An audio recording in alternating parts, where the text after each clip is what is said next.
beautiful day. We have a sweet, short, sweet lecture for you. I'd like you to listen to this one very carefully because God is going to bless His peoples. America is going to go through a change, and it's going to be a drastic change, but on the other side, you're going to have a rainbow time. A time where God's going to make sure that His chosen peoples be blessed. And you need to understand that. We're going to deal with this title, Capul Negrum. Capul Negrum. New merchandise of God, new merchandise of gold and silver. Capul Negrum. New merchandise of gold and silver. Now, what is this all about? Now, it's the opposite of what you're going to see in Revelation. Revelation is telling you about America being destroyed, losing the merchants of losing their gold and their silver, all this other stuff. But you got to remember, the scriptures say you're going to inherit this stuff. So they may lose it, but you're going to inherit. Those, in other words, those aristocrats are the ones that dominate and control and everything. Those corporations, God's going to do a reversal, where God's going to bless you, where you're going to be able to get those goods necessary to build America back into what it's supposed to be. That's what that Phoenix bird prophecy is all about. And we're going to deal with this. Revelation 18:12. Now, you'll see me put new merchandise. New merchandise. The reason I'm saying new merchandise, because they're going to switch hands. Okay? They're going to switch hands. Okay? During the time of the Exodus and the building up of a new nation on America's soil, it's going to switch hands. Okay? The new merchandise of gold and silver and precious stone and pearls and fine linen and purple and silk and scarlet and all thine wool and all manner of vessels of ivory and all manner of vessels of much precious wool and of brass and iron and marble.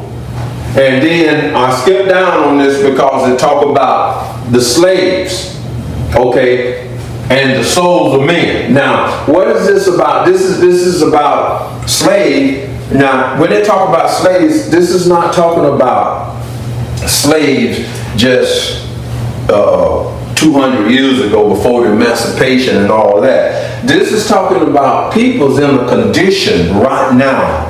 Peoples are in a condition right now where they are slaves to the system. They're in a voluntary slavery to a system that have lied to them. A system that have not treated them all right. No real equality, no unity. A system that will give a foreign people that just come over here $100,000 to start their house when they won't give the people already here money to start their house and to build them a dream house, American dream house. See, that's unfair treatment. So it's all kind of things. When it comes by slavery, voluntary slavery, you in a system where they don't teach you in your school system that your legal system is flawed. They don't teach in your education system how you're being traded on the stock market as stock.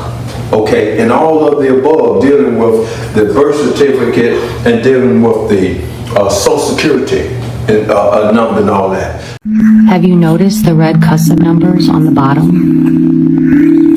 CUSIP is the acronym for Committee on Uniform Security Identification Procedures, a committee of the American Bankers Association. A CUSIP number is used to identify a financial asset or bond. This bond is a security note on the New York Stock Exchange. Why? Because you are worth money to the international bank that bought your identity during the bankruptcy of America in 1933. The birth certificate became the identification of the monetization of the spirit and body of a living human being. With the existence of the birth certificate, your straw man was born, the artificial, legal, on paper you. And And this artificial you represents the debt America will never be able to pay off. In 1913, the Federal Reserve Act was signed into law by Woodrow Wilson. And prior to that, Americans owned property free and clear of mortgages or taxes. The Federal Reserve is a maritime lender, operating on interest and taxes. When the United States went bankrupt in 1933, the international bankers swooped in, and the United States government pledged to sell everyone out by leveraging our future earnings, labor, and assets as collateral to back all of the money the government borrowed. As an added bonus, our government also pledged our federal territories, national parks, and nonprofit organizations. And because of this power play by the international bankers in 1933, London still runs and owns the United States. Until the Federal Reserve is completely abolished and we return to the gold standard, the United States is 100% controlled. Do not fool yourself to think otherwise. So back to the straw man. The straw man is your legal persona. It is the name on your birth certificate, displayed in all capital letters. Capital equals money.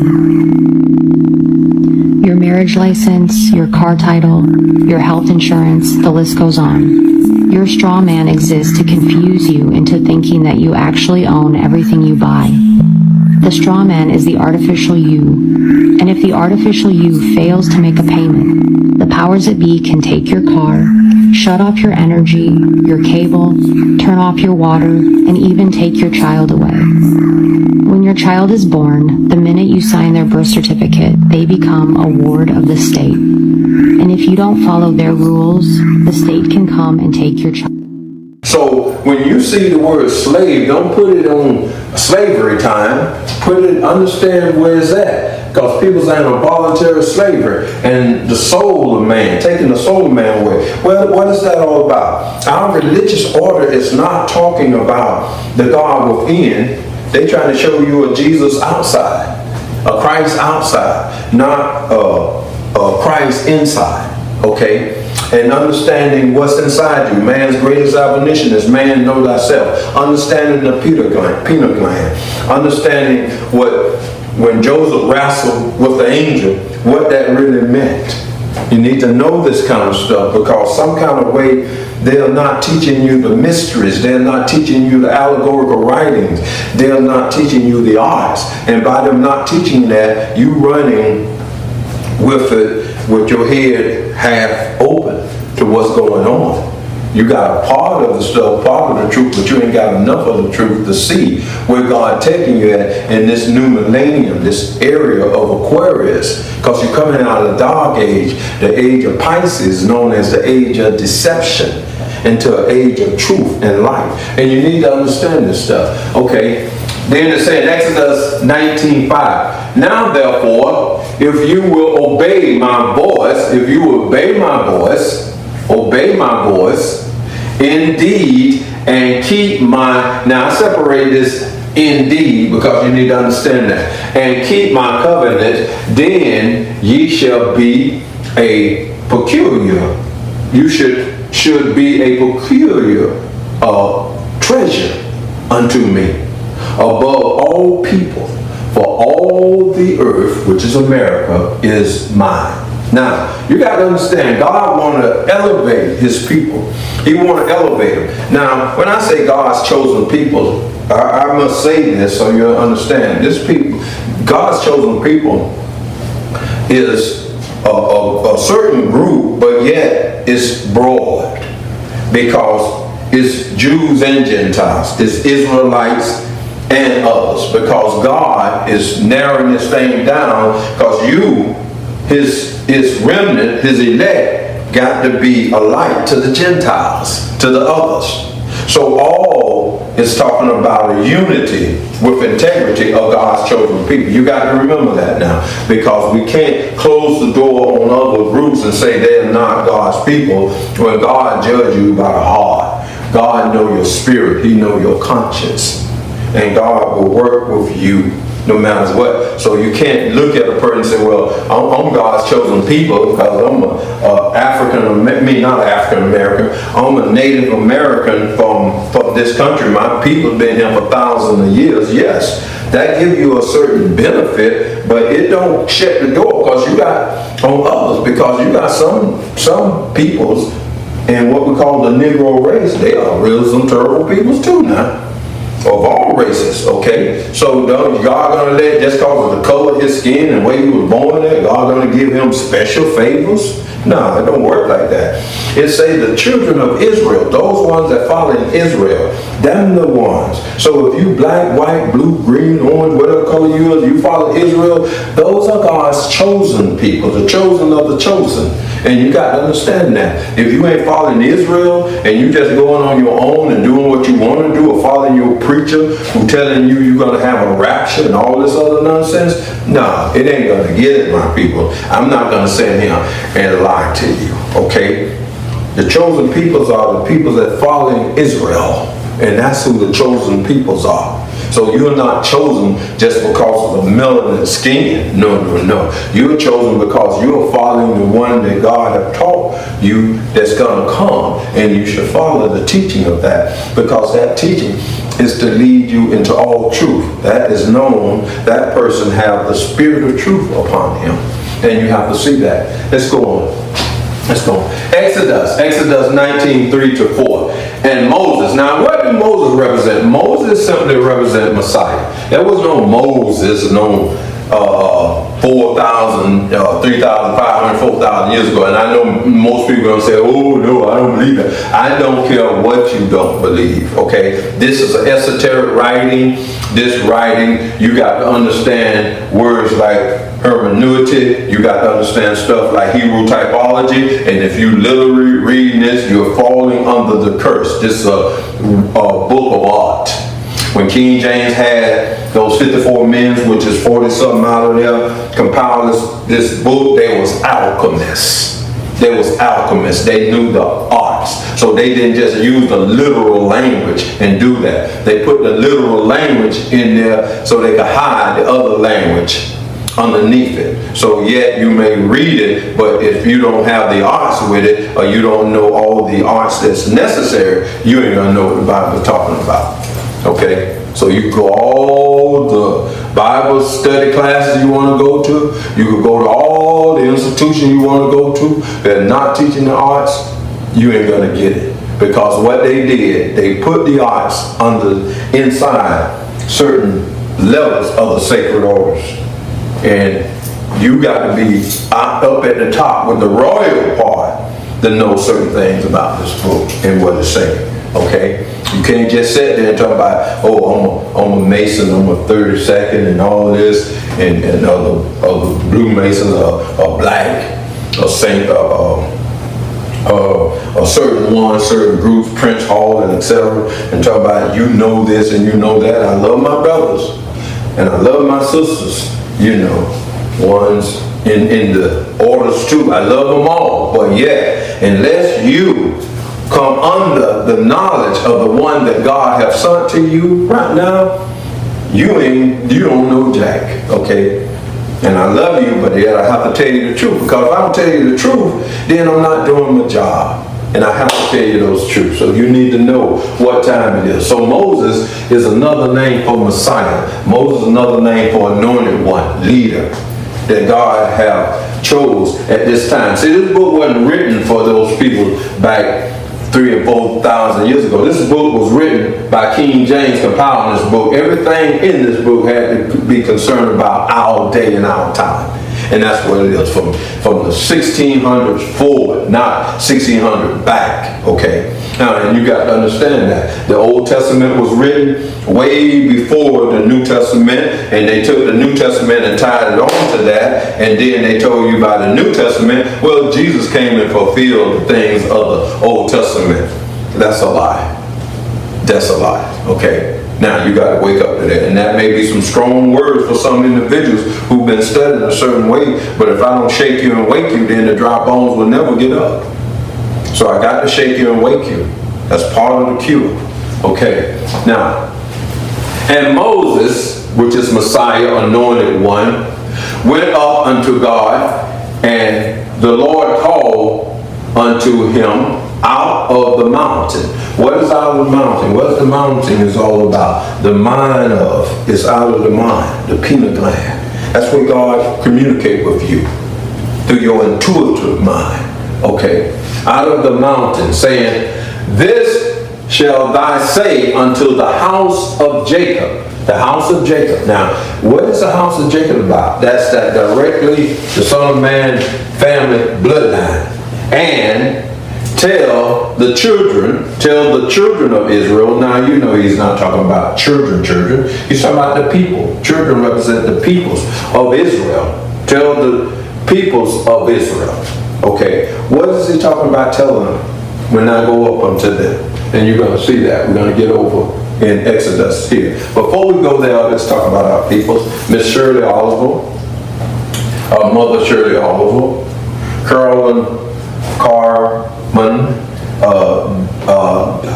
Doris Smith, Theodore White, Adrian D. Herman, Josiah Hughes, Robert Cromwell and his wife Joyce Cromwell, Brian E. Foster, Brian E. Foster, Antoinette Mike Mueller, also Aldra Lawrence, I put it up here, make sure I get it in there, Wanda Priestess, Marcel Gordon, Eldrin Janero, Marwin G., and Wesley Sears. We'd like to recognize these individuals because they are there to help support this organization and help be there as ones that will give you that idea that, hey, God is good. God is helping them understand truthism. And it's very important. We have to see that. Now, Exodus 19:4. Ye have seen what I did unto the Egyptians. Okay, now, why is he saying that and how that fit with us today? We got to see what he's saying now. We went through 21 years of judgment, and we're right now in the Passover, which is 7 years of blast with the east wind. 3 of those years are going to be over in the Middle East and over in Ukraine and Israel and all that area over there. And the other, that was 3.5 years, going to be over there. We just say 3 years. And then we got 3 years, 3.5 years are going to be in the Western Hemisphere, America. So those events moving from that direction and coming over here. And you need to see that. That's why you can see Russia bringing their nuclear weapon into Cuba area one time.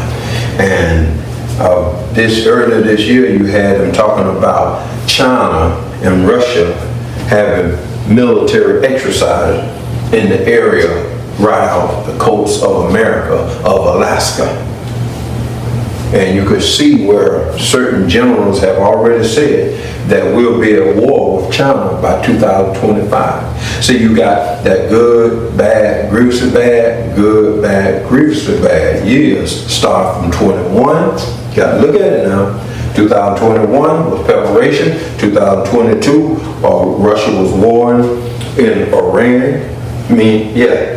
War in Ukraine, because we went over there in 21 and told Zelensky that we had his back. That was preparation. Then the bad year when Russia attacked Ukraine. Then the grievously bad year was when Russia was still in Ukraine. China was telling America, you could go over to Taiwan all you want. That's our land. We control Taiwan. And we're going to take Taiwan when we choose to. You see what I'm saying?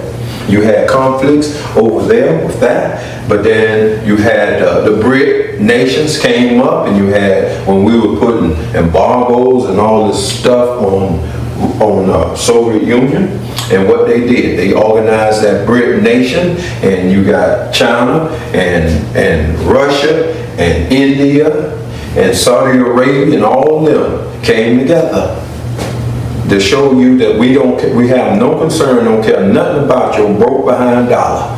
Okay? Because they done stockpiled gold and all that to build that, Brazil and all that. So what they are doing at that time in 2023, which is a grievously bad year for America, you know, because of what they're doing, what we tried, strategy we tried and didn't work. We did some other stuff. And these are the things we got to look at. We got to look at what's really going on. Now, this year, preparation year, where we call back the draft, okay? Preparation year, okay? Which is a good year. No major things happening, but we call back the draft. Now, what's going to happen next year? Next year, it's going to be on. You're going to have a civil war and you're going to have a world war. What could kick off the civil war? If we have an election and just say Donald Trump win the election and the Senate say, well, we got rules and laws that we don't have to put you in the White House. We could keep you from going. You're going to have a problem, people. Or if Harris win the White House and they think that, hey, look, it's been a scandal or something like that, he's still going to have some problems. So either way, you're going to have some problems. So you could kick off a civil war and all these things happening with the creation of these stones coming and a lot of people saying that, hey, they was made by a system, our government, permit these things to happen, all that. See, these people think, and then they figure out, put the thing together and figure out that in North Carolina, they have that cobalt or whatever stuff, with the batteries and things like that. Oh man, and that Black Rock have something to do with this, and the mining thing happened right before the storm hit in the area in which the storm dropped water. Now I'm just saying what's going on in the air now. I don't say, Mr. Armstrong say this is what the thing was, but I'm telling you something, give you some thinking thing to think, because our technology is vast, people. We could cause earthquakes. Tesla brought that about when he was alive. We could set stuff in the air and alter and create storms and hurricanes and all that. We have the technology to do that. We've been at the technology. So we got to understand what's going on. Why the moon ain't shining like it normally shine at certain times of the night. All this kind of stuff going on, people. You got to open your eyes. Get out this Diddy thing and all that. A lot of people talk about Diddy, but they don't realize what was behind Diddy other than talking about that individual thing and him with the liquor company stuff. See, Diddy wanted to take some of that money. And Diddy wanted to start a new party, okay? Or a new party. Political party, but nobody was looking at that. They don't talk about that. They'll play that at 3:30 at night, you know, in the morning. They ain't gonna play that no other time and tell you that this guy was talking about taking some of the billions and jump-starting another political party that was gonna benefit black people. See, you gotta know, the system don't want that. But they ain't want you to know that. They gonna talk about Diddy parties and all that other nonsense. See, there's always something to distract you from the real truth, okay? And you got to understand that. Let's go and move on. Okay. Now, Exodus 19:4. Ye have seen what I did unto the Egyptians. This is talking about America. And how I bear you on eagle wings. Now, what the eagle wings is about? This is a native symbol, okay? And brought you unto myself, thought. Who is myself? So my thought, Allah, the source, brought you to God, okay? Now, why is this saying what it's saying? Now, it's saying what it's saying because at that time, Moses them was in the wilderness. They hadn't built the place, and what they're talking about, that was an Exodus type thing. Now, so what is he telling you is that I'm going to bring you through this Passover. I'm going to bring you through this trouble that's going to happen in America. And I'm going to bring you that you're going to be able to come back into yourself, your native self, and know that Egypt was here before it was over there.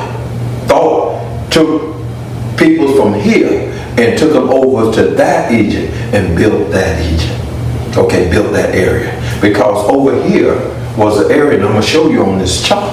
Over here in Florida is similar to that area of Israel over there. that we call Israel over there. And you got to see that. And that's what thought took those people to help build that Egyptian empire the way that they built it with the pyramids, etc. Now, you got to understand that. Exodus 9:6. And ye shall be unto me a kingdom of priests and an holy nation. You're going to be a holy nation.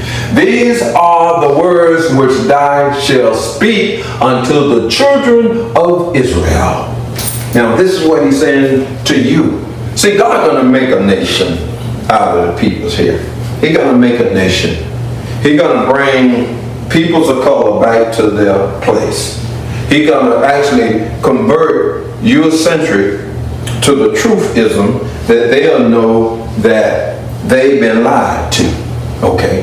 They've been lied to. So they're not going to be out of the loop. A lot of them that want to see the truth and walk in the truth, they're going to be individuals that are going to walk in the will of God. This is going to be a nation that's going to be a leading nation on world affairs. It's going to be leading it the right way with unity and integrity. And God's going to correct that. God ain't going to bring the churches together like they're supposed to be, but they won't be teaching that same crap that they've been teaching in the past, okay? They're going to know their arts.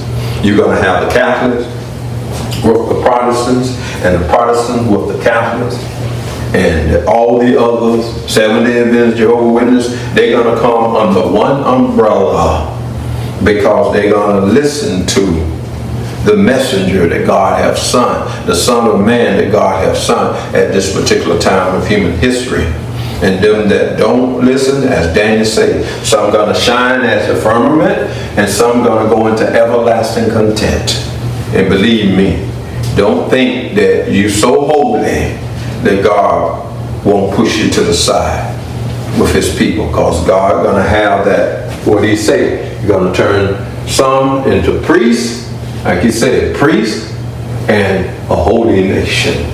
So we got to have a priesthood here guiding God's chosen peoples and guiding this nation. And we need to know that. That's why you see me using the word Capul Negrum. And the Catholics know that. That means a cardinal supposed to come, a priest supposed to come. And that priest is going to come outside the Vatican. And whether the Vatican is going to accept him and bring him inside or not by them following his philosophy, that's yet to be seen. So you're going to have between the Catholic Church and within itself, you're going to have a war within itself. You're going to have a war within itself, because what's happening is that some of the priests want to follow God's perfect will, and some of the priests want to follow what is, okay, the same thing, and God not going to have it. It's going to be a transition, and we got to see that. Let's deal with Michael. Michael 5:2. But thou, Bethlehem, Ephraim, though thou be little among the thousands of Judah, yet out of thee shall he come forth unto me, thought, to be ruler in Israel. Okay? To be ruler in Israel, whose going forth have been for of old, for everlasting. Now, this is the person. This is why they put a lot of emphasis on this person, Capul Negrum. I'm using that term because right now the Catholics have the Malachi prophecy dealing with that. Okay? That's big, okay? Now, I'm going to say this. Some of y'all may not like it, but see, you Protestant, you know what you are. You Catholics. You want to say you Protestant, but Luther was a Catholic. He was a Catholic to the day he died, okay? Or he was murdered. And you got to know that priesthood came all the way down from the Egyptian priesthood, and Ptolemy the first decided that he was going to get the Egyptian to make him a pharaoh, and the pharaoh held the priesthood, and he's hold the royal. He's part of the priesthood and the royal family. He controls the throne, okay? But yet that ideology came right on down And you got to see that. And that energy, although it was flawed, the temple was unclean, as it says in Daniel, for 2,300 years, gonna be unclean. It still existed. The priesthood existed. And that priesthood got to be cleaned up. That's why I say in Daniel, for 2,300 years, okay, the sanctuary will be unclean. Okay, now, Capri, this black cotton, God has sent him. He is the Son of Man. So I cannot tell you the Catholic Church is going to be destroyed. It's going to be converted. And movies, basically, it makes you dream, but there's nothing much to it. Condemning a text is giving it even stronger publicity, so frankly, it's not worth it. C'est vraiment pas la peine. Non, franchement, c'est pas la peine. The church, however, did not hesitate to condemn the infamous novel The Da Vinci Code by Dan Brown. The bestseller that sold over 90 million copies was boycotted by churches all around the world. We're talking about the Da Vinci Code, which has been read by millions of readers around the world. It should be known that the prefect of the Congregation for the Doctrine of the Faith had issued awful statements saying that no Catholic should either read or see the film.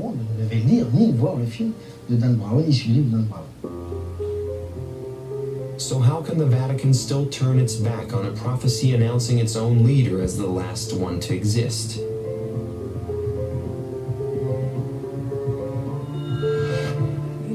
The Vatican doesn't talk about it officially, but it's very well known, universally known. The Vatican is too cautious, too mindful, to make itself the official spokesperson of such a text.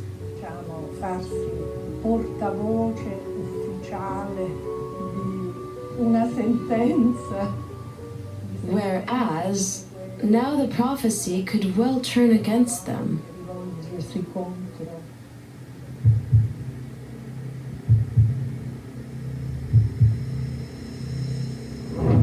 Despite the silence from the Vatican on the matter, many dignitaries of Rome, including popes, believed in Malachi's text.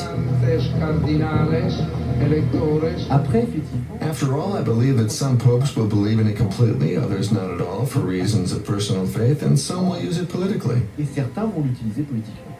The interwar Pope Pius XI made a passing reference to Malachi in his encyclical Mit Brennen der Sorge. He exhorts the faithful to oppose the material strength of the oppressors of the Church with the intrepidity of a profound faith. The phrase of Pope Pius XI in the prophecy mentions the words, intrepid faith. Since the 16th century, a kind of game has emerged, an exchange of sorts between the popes and the prophecy. So much so that we do not know whether it's the prophecy that predicts the future of the Church, or whether it's the Church walking in the footsteps of prophecy. For example, in the 17th and 18th centuries, several popes had their medals stamped and engraved with their prophetic phrase. The most striking example is John the 23rd, who on the day of his enthronement quoted his predecessor Pius XII using the Latin phrase of the prophecy of Malachi. But today, there has not been so much as a word from the representatives of the Church. Silence is not an absence of communication. Silence itself constitutes communication.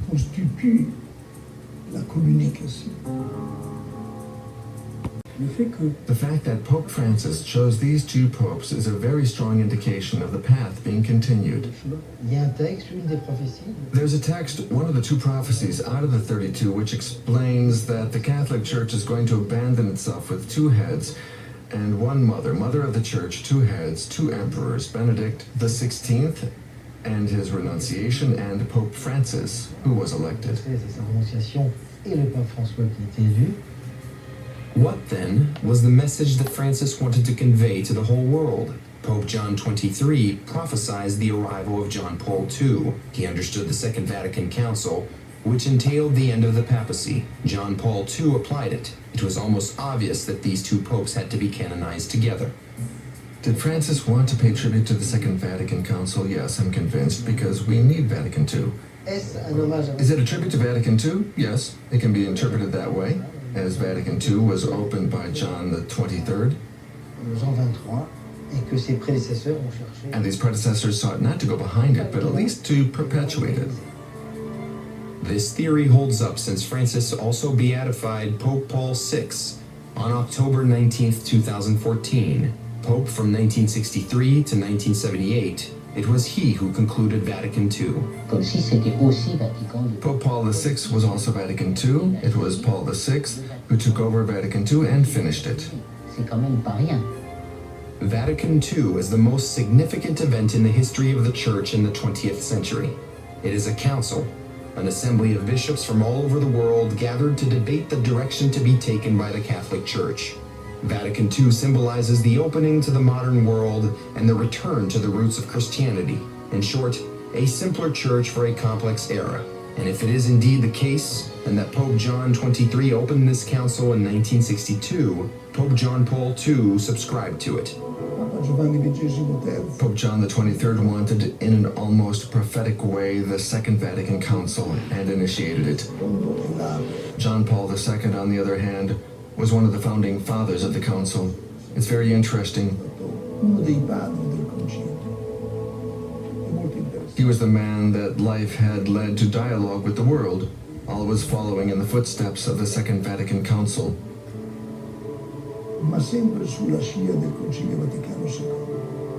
A Vatican II that might represent John XXIII's answer to his on the path to the apocalypse. Two words: extraordinary. Absolutely extraordinary. This is the first time in the history of the Roman Catholic Church that a living pope renounced his office outside of papal wars.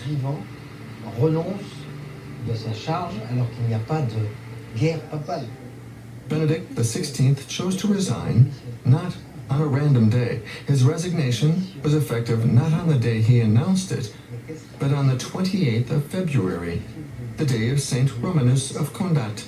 And that day Peter's seat will be vacant.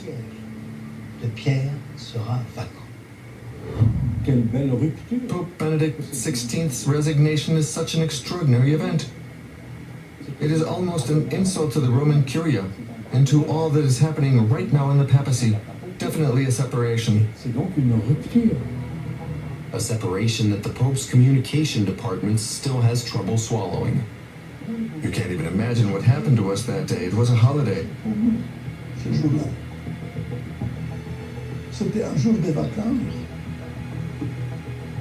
The anniversary of the State of the Vatican, the 11th of February.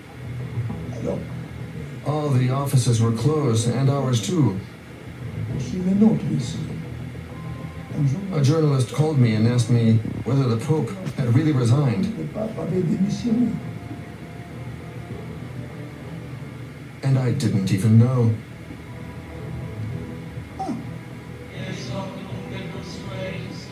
It was a huge surprise within the church. The renunciation of Benedict XVI was a surprise, a dazzling surprise. I wasn't expecting it since I had only seen him a little beforehand. I found him very, very alert and attentive. We had a very nice discussion with all the bishops of our province. We had all come to pay him a visit, and I said to myself, he's in good form for a man of 85 years old. Shortly after, he resigned, so yes, it did surprise me.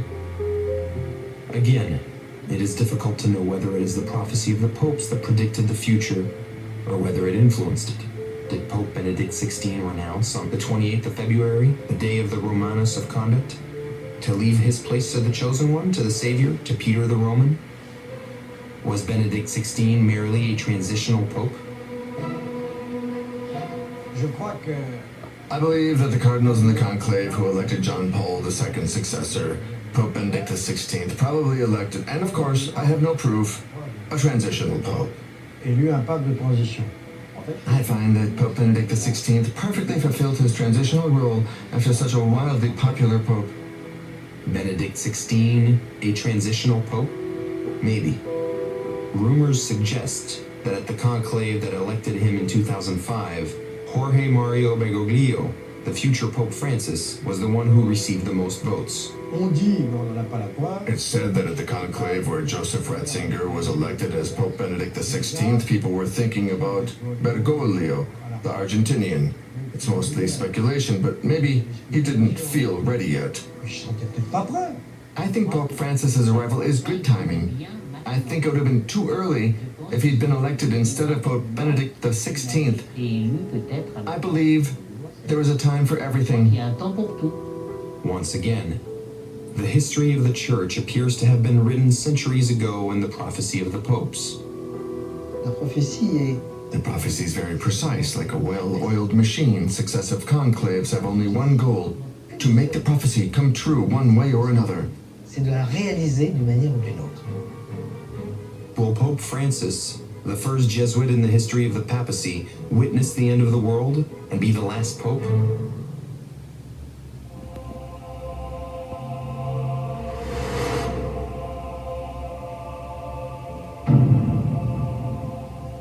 Tuesday, March 12th, 2013.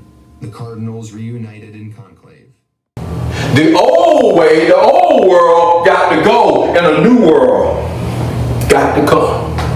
I can't tell you that you won't have a Baptist or a Pentecostal Presbyterian, but it won't be the Baptist or Pentecostal Presbyterian like it used to be. It will be a priesthood of men and women that's going to follow that order that he bring forth, that priesthood.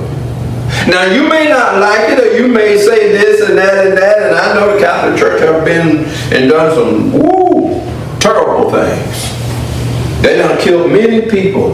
The Muslims have too. Many people, getting them to convert into the way that they see things. But God's going to change that. And that's what Michael is showing you. Michael is showing you that, my people. And he sent you a messenger to open your eyes to the arts so you can see this. See, because when you see places like Jerusalem and Bethlehem on the map of what they call Israel, there's never been a Jerusalem, there's never been a Bethlehem. Although they tell you that in the literal writing. Now I'm going to close this, but I want you to see this.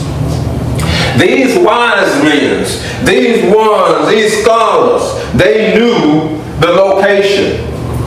Although they knew it was not named Jerusalem because the J didn't come out until the 1500s, so it couldn't have been no Jerusalem. Okay? Israel did not exist because they tell you, oh, Israel. See, they make a narrative because they want to plant that Jesus, that he fulfilled everything. So the narrative show you all these places. Now, these places are true places and these are holy places, but they ain't how they gave you the narrative. See, that place that they're talking about over there supposed to be over here. And if I'm going to show you that place over here, I must show you the topographics that deal with that. I must show you that just like you got the Dead Sea here, you got Lake Okeechobee here, just like you got the Jordan River here, you got this river here, Kissimmee River, you got this river here, just like you got the Sea of Galilee here, you got a lake there, and just like you got the Upper Sea of Galilee here, you got a lake there. Okay? Just like you got this curve here, you got a curve here.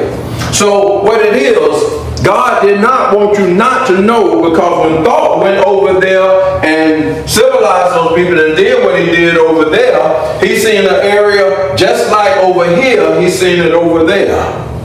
But this was first and then this. When you talk about Atlantis, Atlantis was built over here. And that's where our cultures all go back to Atlantis. Even the Egyptian culture, they go back and talk about Atlantis. And we got to understand that, because that's what God is doing.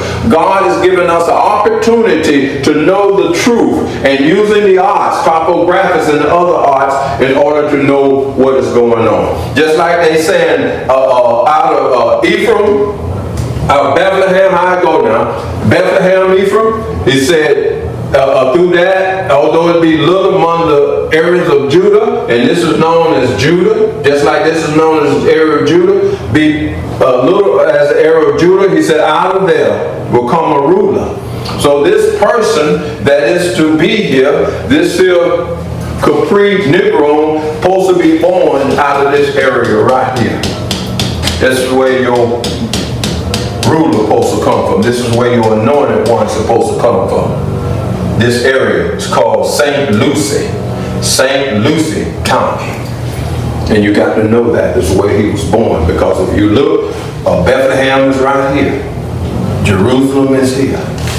So that person have a name. So this name of that person, his full name, he was born in this area. And when you look at this area and this area, that's the same. Now that's part of topographics. That's knowing the arts. And you got to know the arts, my people, in order to move forward with this. Because the wise men, the ones at the top, they know this. And you got to learn this in order to do what God wants you to do. Now, that's the end of this lecture. I want you to know that God is here with us. We'd like you to make your donations. You can do 500, 400, 300, 250, etc.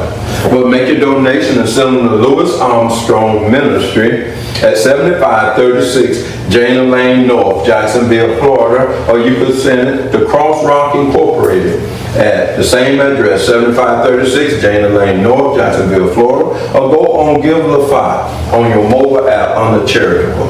Also go with PayPal at ArmstrongLewisJ@gmail.com. And also Cash App at $SWAU 1954. I'd like to say a prayer. Heavenly Father, thank you for all that you have done and all that you will do for your chosen peoples, Father. Guide them that they will know the way that you have sought forward for them, Heavenly Father. And Heavenly Father, thank you. Please, Father. We love you for now and forevermore. Amen.